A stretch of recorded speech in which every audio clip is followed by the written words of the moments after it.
गायत्री मंत्र का जाप निस्वार्थ भाव से करना चाहिए। अब ये निस्वार्थ भाव कैसा होना चाहिए, इस विषय पर मैं अपने से ही संबंधित कुछ बातें आपको बताऊंगी।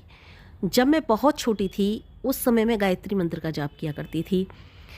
तो मैंने जैसे कि आपको पहले भी वीडियो में बताया है कि बचपन से ही मुझे गायत्री मंत्र के जाप करने की प्रेरणा मिल चुकी थी, क्योंकि मेरे पापा जी जो थे वो आर्य समाजी विचारधारा से प्रेरित थे और उनके पास बहुत सी उस समय टेप रिकॉर्डर या फिर वीडियो कैसेट वगैरह होती थी। उनकी वो कैसेट लाया करते थे और कैसेट चलाया करते थे जिसमें बहुत सारी कैसेटें गायत्री मंत्र से ही संबंधित थी और महात्मा आनंद स्वामी सरस्वती जी की किताबें थी हमारे घर में, उनको भी मैं पढ़ा करती थी, जिसके कारण मैं हिंदी पढ़ने में बहुत तेज़ हो गई थी, क्योंकि मुझे शुरू से ही किताबें पढ़ने का बहुत शौक़ था। और हमारे यहाँ किताबें आज भी बहुत ज़्यादा रखी हुई हैं और मैं सदैव उस तरह की किताबों को पढ़ने की बहुत ज़्यादा शौकीन थी। और मैं जब उन किताबों को पढ़ती थी तो महात्मा आनंद स्वामी सरस्वती जी की अधिकतर किताबों में गायत्री मंत्र के विषय में लिखा हुआ था, जिससे कि मुझे बहुत ज़्यादा मैं प्रेरित होती थी। और स्वयं मेरे पिताजी जो थे, मेरे पापा जी जिन्हें मैं बताती हूँ, वो भी कहा करते थे कि हमें गायत्री मंत्र के जाप करने चाहिए, जिससे हमारी बुद्धि बढ़ती है, हमें ज्ञान मिलता है। तो मैं भी सदैव बहुत सी बातें ऐसी थी जिससे मुझे प्रेरणा मिली थी, प्रेरित होती थी और मैं गायत्री मंत्र का जाप किया करती थी। लेकिन बचपन में मुझे ये पता नहीं था कि निस्वार्थ भाव से भक्ति करनी चाहिए। हालांकि मैंने किताबें बहुत पढ़ी थी, महात्मा आनंद स्वामी सरस्वती जी की किताबों में कई जगह लिखा था कि ये मिलता है गायत्री मंत्र के जाप से, वो मिलता है, और कहीं ना कहीं ये भी लिखा होगा कि निस्वार्थ भाव से भक्ति करनी चाहिए। लेकिन मैंने इस चीज़ पर कभी गौर किया ही नहीं। जैसे प्राय छोटे बच्चे हुआ करते हैं जो कि किसी ना किसी स्वार्थवश किसी ना किसी चीज़ के लिए या किसी कार्य के लिए करते हैं। जैसे कोई कहता है उनसे, तू इस कार्य को कर दे, मैं इतने पैसे दे दूंगा, या तू एक कार्य कर दे, मैं तुझे चॉकलेट खिलाऊंगा। तो इसी तरह से मैं भी गायत्री मंत्र के जाप किसी ना किसी स्वार्थवश किया करती थी उस समय। मुझे क्योंकि इतनी समझ नहीं थी मुझे, ये या तो ये कह लो या फिर ये कह लो कि बस इतना उस समय प्रेरित हुई थी मैं कि मैं गायत्री मंत्र के जाप करूंगी तो मैं सर्वश्रेष्ठ बन जाऊंगी, या फिर कुछ इच्छाएं थी मेरी उस समय जिन्हें मैं पूरा करना चाहती थी। तो इस तरह से ही मैं बहुत ज़्यादा प्रार्थना करती थी, भगवान मुझे ये दे दो, मुझे पढ़ाई में अच्छा कर दो, मुझे ये कर दो। पता नहीं जाने उस समय, मुझे अब तो याद भी नहीं है, मैं आपको क्या बताऊँ मैं किस किस चीज़ के लिए प्रार्थना करती थी। उन्हीं दिनों मेरी बहन की शादी की चर्चा घर में चल रही थी। उस समय जो मुझे याद है उस समय की बात मैं आपको बताती हूँ। इससे पहले मैं पढ़ाई के विषय में भी कई बार गायत्री मंत्र से जाप करके प्रार्थना किया करती थी। हे गायत्री माँ, मुझे पढ़ाई में सर्वश्रेष्ठ बना दो, मैं क्लास में नंबर 1 हो जाऊँ, ये इस तरह की प्रार्थना करती थी। लेकिन ऐसा कभी हुआ नहीं, मैं आपको सत्य बता रही हूँ, मैं कभी क्लास में नंबर 1 नहीं रही। तो मैं इस तरह से प्रार्थना करती थी। तो उसी समय मेरी बहन की शादी की बातें घर में चल रही थी। मेरे पापा जी मेरी बहन के लिए कई लड़के देख करके आए थे, लेकिन कहीं भी बात पक्की नहीं हो रही थी। और पापा जी मेरे काफ़ी परेशान रहते थे कि लड़के बहुत ज़्यादा देखे हैं लेकिन कहीं बात नहीं हो रही है। तो जैसा कि मैंने सुन रखा था, माँ गायत्री सब कुछ देने वाली हैं, सारी प्रार्थनाओं को स्वीकार करने वाली हैं, अपने भक्त को सब कुछ दे देती हैं। तो उसी आधार पर मैंने गायत्री माँ से जाकर के प्रार्थना की, गायत्री मंत्र के जाप किए। हे भगवान, इस बार जो पापा जी लड़का देख करके आ रहे हैं, मेरी बहन का वहीं रिश्ता पक्का करा दो। पापा जी देख करके आए और बात पक्की हो गई। मुझे बड़ा आश्चर्य हुआ कि इस बार तो गायत्री माँ ने मेरी बहुत जल्दी प्रार्थना स्वीकार कर ली। मुझे अच्छा भी लगा अंदर से कि चलो पहली बार कोई प्रार्थना स्वीकार करी तो माँ ने मेरी। उसके बाद मुझे 1-2 बार की और याद है। एक बार मेरे पापा जी की काफ़ी ज़्यादा तबीयत ख़राब हुई थी, बहुत दिनों तक तबीयत खराब रही। फिर मैंने गायत्री मंत्र के जाप करे, फिर से प्रार्थना यही की, हे गायत्री माँ, मेरे पापा जी की तबीयत ठीक कर दो। उसी दिन से ये समझ लो पापा जी की तबीयत में सुधार आने लगा। इसके बाद एक बार की और घटना है कि एक लड़की पढ़ा करती थी मेरे साथ, वो कुछ स्वर्ण की चीज़ थी उसके पास।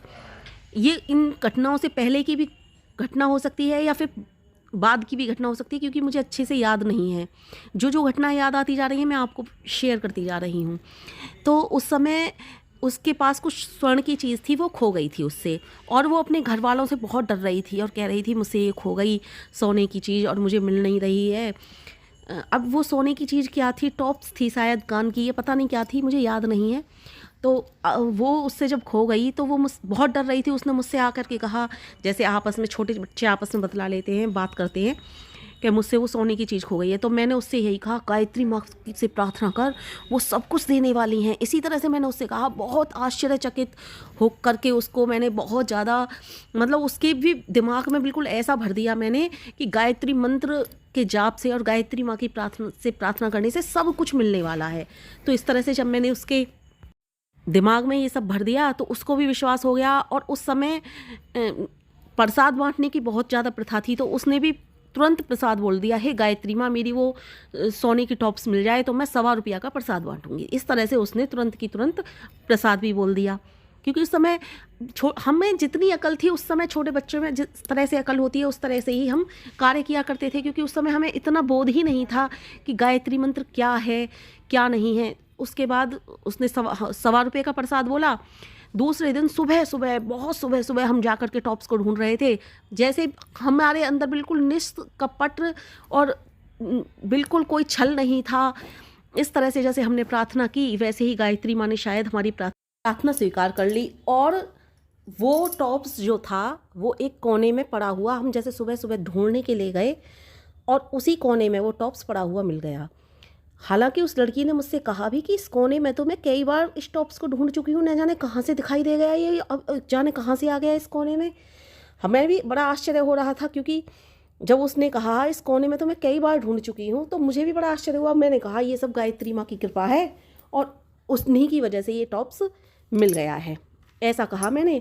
फिर उसने शायद प्रसाद बांटा, नहीं बांटा ₹1.25 का, इतना तो मुझे याद नहीं। लेकिन उसके बाद की फिर घटनाएं कई ऐसी हुई। एक बार एक लड़की के पैसे खो गए थे स्कूल में, उस लड़की के पैसे मिल नहीं रहे थे। हम उन दिनों स्कूल में फ़र्श पर बैठा करते थे, नीचे फ़र्श बिछे हुए होते थे तो उन पर बैठा करते थे। और जब वो पैसे नहीं मिल रहे थे तो वो लड़की बहुत रो रही थी और पैसे नहीं मिल रहे। और वो पैसे शायद वो फ़ीस जमा करने के लिए लेकर के आई थी, क्योंकि उन दिनों फ़ीस ऐसे ही जमा हुआ करती थी, या तो पेरेंट्स आकर के स्कूल में फ़ीस जमा करके जाया करते थे, या फिर बच्चे खुद फ़ीस ले करके आते थे और मास्टर के लिए फ़ीस जमा कर दिया करते थे। तो वो शायद फ़ीस जमा करने के लिए ही उन पैसों को लाई थी और वो पैसे खो गए थे। और उन दिनों हम बच्चे डरा भी बहुत करते थे अपने पेरेंट्स से, आजकल के बच्चों की तरह नहीं। तो वो लड़की बहुत डर रही थी कि मैं कैसे बताऊंगी घर जा कर के मेरे पैसे खो गए, और बहुत रो भी रही थी। तो हम सब बहुत परेशान थे, उस लड़की को सांत्वना दे रहे थे, लेकिन वो लड़की बहुत रो रही थी, बहुत दुखी थी। तो मैंने फिर मन ही मन गायत्री माँ से प्रार्थना की, हे गायत्री माँ, इसके पैसे मिल जाएं। फिर उसके बाद जैसे शाम को हम छुट्टी हो गई दोपहर को और हम जाने को तैयार हुए, तो फ़र्श को हम लोग तय करके रखते थे, तो फ़र्श को ऐसे ही उठा करके तय करके रख रहे थे। न जाने कहाँ से वो पैसे उस फ़र्श के नीचे ही पड़े मिल गए। मुझे अंदर से बहुत खुशी हुई और मैंने गायत्री माँ को धन्यवाद किया। तो यूँ समझ लीजिए, कहने का मतलब ये है कि मैं शायद ये समझती थी कि गायत्री मंत्र कोई ऐसा यंत्र है जिससे अपनी इच्छाएं पूरी करवाई जा सकती हैं। यानी कि मुझे उस समय ये पता ही नहीं था कि निस्वार्थ भाव से भक्ति करनी चाहिए गायत्री माँ की। तो इस तरह से मैं जब प्रार्थना करती थी तो मुझे बड़ा आश्चर्य होता था कि मैं अपने विषय में कोई प्रार्थना करती हूँ उसे तो माँ स्वीकार नहीं करती हैं जल्दी से, और किसी अन्य के विषय में प्रार्थना करती हूँ तो उसको जैसे कि मेरी प्रार्थना बैठ कर के सुन रही हैं और तुरंत की तुरंत जैसे किसी ने सामने बैठ कर के सुनी है और तुरंत ही पूरा कर देना है उस प्रार्थना को। तो मुझे बड़ा आश्चर्य होता था। तो मैंने हालांकि उनसे अपने विषय में बहुत सारी प्रार्थनाएं की थी जो कभी सफल नहीं हुई। जैसे कि मैंने प्रार्थना की थी, हे गायत्री माँ, मुझे क्लास में नंबर 1 कर देना, जो कभी भी मेरी पूरी नहीं हुई इच्छा। फिर और मैंने कहा था मुझे पढ़ाई में होशियार कर दो। अब पढ़ाई में होशियार कहाँ से होती, जब कोई घर में पढ़ाने वाला हो या मेरा पढ़ाई में मन लगता हो तो होशियार होती ना, मैं पढ़ती ही नहीं थी। तुम ये सोचोगे, ये तो कई बार वीडियो में बता चुकी है, मेरे पापा जी काफ़ी होशियार थे पढ़ने में, बहुत अच्छा दिमाग था उनका। हाँ, वो होशियार थे, पढ़ने में बहुत अच्छे थे, लेकिन उनका अपने बच्चों को पढ़ाने के विषय में कोई इंटरेस्ट नहीं था। हालांकि आध्यात्मिक ज्ञान वो बहुत देते थे, लेकिन बैठकर अपने बच्चों को उन्होंने कभी नहीं पढ़ाया। उनके हृदय में ये नहीं था कि ये बेटी है इसको नहीं पढ़ाऊँ, वो बेटा है उसको पढ़ाऊँ। उन्होंने ना कभी बेटों को पढ़ाया ना बेटियों को पढ़ाया। बस आध्यात्मिक ज्ञान तो वो हमेशा हमें दिया करते थे, गलत राह पर नहीं चलना है तो मैं इस तरह की अच्छी बातें तो हमसे कहा करते थे, लेकिन किताबी ज्ञान नहीं सिखाते थे वो कभी भी। तो इस तरह से मेरा पढ़ाई में भी मन नहीं लगता था, तो मैं होशियार नहीं हो पाई कभी भी पढ़ाई में। और जब होशियार ही नहीं थी तो मैं चाहती थी मैं साइंस साइड से पढूं, तो मुझे साइंस साइड ही कहाँ से मिलती जब मैं पढ़ाई में ही अच्छी नहीं थी। तो इन सब बातों से पता चलता है कि हमें कर्म करना भी बहुत ज़रूरी है। हम चाहे गायत्री मंत्र से कितनी भी के जाप कर लें, कितनी भी प्रार्थना कर लें, लेकिन जब तक हम उस कर्म के लिए स्वयं खड़े नहीं होंगे तब तक हमें वो चीज़ नहीं मिलेगी, क्योंकि भगवान भी उनकी मदद करते हैं जो स्वयं अपनी मदद करते हैं। ये कहीं ना कहीं आप लोगों ने सुना होगा। लेकिन उस समय मेरी उम्र छोटी थी, तो मैं जानती ही नहीं थी 10th क्लास में बच्चा कितना ज़्यादा होता है। साइंस साइड उस समय 10th क्लास में ही मिला करती थी, तो मुझे इतनी अकल ही नहीं थी। तो मैं तो सिर्फ गायत्री मंत्र को एक पहले भी बता चुकी हूँ कि यंत्र समझा करती थी कि ये इच्छाएं पूरी करने वाला यंत्र है, कोई इसके सामने प्रार्थना करो और इच्छाएं पूरी हो जाती हैं। तो इस तरह से मैंने जो अपने विषय में प्रार्थनाएं की वो कभी पूरी नहीं हुई। मैं हालांकि पढ़ लिख कर एक डॉक्टर बनना चाहती थी बचपन में, जैसे होते हैं बहुत से लोगों के स्वप्न। और जब साइंस साइड से ही नहीं पढ़ी तो डॉक्टर कहाँ से बनती। तो इस तरह की बहुत सी घटनाएं थी। अब मैं बड़ा आश्चर्यचकित होती थी। शायद इस वीडियो को सुन करके कुछ लोगों को हंसी भी आएगी कि तुम कैसी कैसी प्रार्थनाएं करती थी, लेकिन मैं ये वीडियो इसलिए बनाई है कि लोग जो निस्वार्थ भाव से को ये समझते हैं कि निस्वार्थ भाव क्या होता है, मैं उसकी बता रही हूँ। मेरी भावनाएं भी कभी इसी तरह की थीं गायत्री मंत्र के विषय में। आज समझ में आता है कि गायत्री मंत्र क्या है। गायत्री मंत्र वो है, यदि हम संपूर्ण अपने आप को उनके माँ के समर्पित कर दें तो हमको कुछ भी उनसे मांगने की ज़रूरत ही नहीं होती। वो इस तरह का है जैसे कि हम किसी राजा के सामने बैठे हैं और वो राजा हम पर बहुत ज़्यादा दयालु है, कृपालु है और वो सब कुछ देने वाला है, और वो तो दुनिया का राजा है जिसका हम जाप कर रहे हैं। गायत्री मंत्र की बात कर रही हूँ इस समय। तो मेरी कुछ धारणाएं इसी तरह की थी उस समय, मुझे पता नहीं था।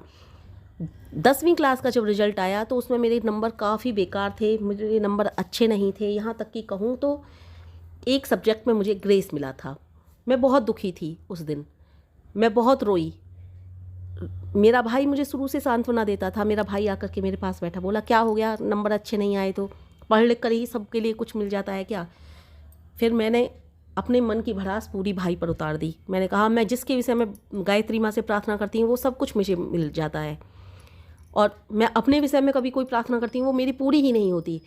जैसे कि मैंने साइंस साइड से पढ़ना चाहा, मेरी पूरी नहीं हुई। मैं बहुत होशियार बनना चाहती थी पढ़ाई लिखाई में, मैं कभी नहीं बन पाई। फिर वहीं पर पापा जी भी बैठे थे, पापा जी सारी बातें सुन रहे थे। पापा जी ने आकर के मुझे बहुत प्यार से समझाया। बोले तू गायत्री मंत्र के लिए क्या समझती है? गायत्री मंत्र क्या कोई यंत्र होता है, जिसे कोई जादू की छड़ी है जिसे घुमाओ और सारी इच्छाएं पूरी हो जाएं, कर्म हम करें नहीं और वो मिल जाए? ऐसा नहीं होता है बेटा। निस्वार्थ भाव से की हुई प्रार्थनाएं सब स्वीकार होती हैं। फिर मेरी समझ में आया, अच्छा निस्वार्थ भाव से की हुई प्रार्थनाएं स्वीकार हो जाती हैं, और वो भी बहुत जल्दी स्वीकार करती हैं माँ। फिर मेरी समझ में आया, क्योंकि मैं उस समय जिस समय इन प्रार्थनाओं को कर रही थी कि सोने की टॉप्स मिल जाए, कि उस लड़की के खोए हुए पैसे मिल जाएं, मैं बहुत छोटी थी और मेरा इनमें कोई स्वार्थ नहीं था। इसलिए गायत्री माँ ने मेरी वो तुरंत की तुरंत पूरी की पूरी प्रार्थनाएं स्वीकार की और उसी समय वो सब कुछ पूरा कर दिया। फिर मेरी समझ में आ गया कि निस्वार्थ भाव से भक्ति करनी चाहिए। निस्वार्थ भाव से भक्ति करेंगे तो माँ हमारी है, हम माँ के हैं। उस दिन के बाद फिर मैंने गायत्री मंत्र के जाप करते हुए कभी कुछ नहीं मांगा तो सिर्फ इतना मांगा कि हे परमपिता परमेश्वर, सबकी रक्षा करना, सबकी सुरक्षा करना, सबको लंबी आयु प्रदान करना, सबको स्वास्थ्य अच्छा देना, सबको सुख देना, संपत्ति देना। बस ये प्रार्थना जरूर की। उसके बाद वो दिन है और आज का दिन है, मैंने गायत्री माँ से कभी कुछ नहीं मांगा। जब मेरे पापा जी बहुत ज़्यादा बीमार हुए थे, उनके स्वास्थ्य की ज़रूर मैंने प्रार्थना की थी कि हे प्रभु इनका स्वास्थ्य ठीक कर दो, वरना मैंने वो दिन है और आज का दिन है गायत्री माँ से कभी कुछ नहीं मांगा, क्योंकि मैं अच्छी तरह समझ चुकी थी निस्वार्थ भाव से ही भक्ति करनी चाहिए।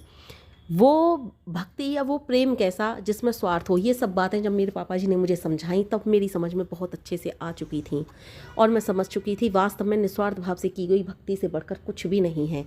उनसे जब हम प्रेम करते हैं तो वो सब कुछ देने वाली हो जाती हैं माँ। गायत्री मंत्र में सबसे पहले प्राण स्वरूप आता है, तो गायत्री माँ सर्वप्रथम आयु दे देती हैं। प्रत्येक मनुष्य को अपने आयु के संबंध में चिंता रहती है। जहाँ कहीं भी सुनो जी मेरे पति की आयु लंबी हो, मेरी स्त्रियों को चिंता होती है कि मेरी पति दीर्घायु हो, मैं सदा सुहागन रहूँ, मेरे बच्चों की आयु लंबी हो, तो गायत्री माँ सर्वप्रथम आयु दे देती हैं, आयु प्रदान करती हैं। ये मैं उनकी बात कर रही हूँ जो निस्वार्थ भाव से भक्ति करते हैं माँ गायत्री की। फिर आयु के साथ साथ संतान भी देती हैं वो, और जब संतान दे देती हैं तो फिर संतान के पालन पोषण के लिए, खिलाने पिलाने के लिए उन्हें धन दौलत भी चाहिए, तो उनको धन दौलत भी बहुत देती हैं माँ गायत्री। कि वेद में भी आया है आयु प्राणम पशुम कीर्ति, यानी कि सब कुछ देने वाली है माँ गायत्री। गायत्री अपने जो जाप करते हैं माँ गायत्री का वो लोग, उनको पशु, धन, संपत्ति सब कुछ देती हैं और उनकी इच्छाओं को संपूर्ण रूप से पूरा कर देती हैं। और गायत्री का जाप करने वाले की कीर्ति भी बढ़ने लगती है, उसका सम्मान बढ़ने लगता है। सम्मान कहाँ बढ़ने लगता है? जहाँ जहाँ वो जाता है वहाँ वहाँ उसका सम्मान बढ़ता है। ये मैं उनकी बात करती हूँ जो निस्वार्थ भाव से गायत्री मंत्र का जाप करते हैं। और वेद केवल यही नहीं कहते, वेद इससे भी आगे कहते हैं ब्रह्मा वर्चस, यानी कि मुख की कांति भी देता है, जिसे देखते ही प्रत्येक दर्शक झुक जाता है। गायत्री का जाप करने वालों के मुखमंडल पर तेज होता है। ये 7 सांसारिक पदार्थ होते हैं जो कि गायत्री के जाप से उपलब्ध हो जाते हैं, किंतु उन पदार्थों का संबंध इस लोक से है, परलोक से नहीं है। तो गायत्री मंत्र परलोक को भी सुधारता है। हम तो माँ गायत्री से यदि कुछ मांग रहे हैं तो इस लोक के लिए ही मांग सकते हैं, ये दे दो वो दे दो। अब हम ये समझ लो किसी राजा के पास जा रहे हैं और उनसे कुछ चीज़ मांग रहे हैं, तो राजा उसके अनुसार देगा, बहुत बड़ा राजा है तो उसी के अनुसार देगा। लेकिन हम उस राजा के पास जा रहे हैं और वो राजा हमसे प्रसन्न है तो वो क्या नहीं देगा, बिन मांगे ही हमको सब कुछ दे देगा, और वो तो इस दुनिया का राजा है।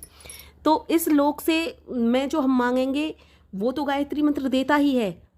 गायत्री मंत्र परलोक भी सुधार देता है। ये बात वेद में कही गई है कि गायत्री केवल इस लोक का नहीं परलोक का सुधार करती है। वेद कहता है इन सब पदार्थों को देकर ही गायत्री माता तुझे ब्रह्मलोक में ले जाती है, तुझे मोक्ष दिला देती है। अब बताइए कि लोक और परलोक जब गायत्री मंत्र के जाप से बिना मांगे ये दोनों ही सुधर जाते हैं तो हमें कैसी भक्ति करनी चाहिए? वो स्वार्थ वाली जो हमें इसी ही लोक को में जो हम चीज़ें मांगे सिर्फ वो दे, या फिर ऐसी भक्ति करें जो हमें इस लोक को भी तो सुधारे ही परलोक को भी सुधारे। ये सोने पे सुहागा होगा ना।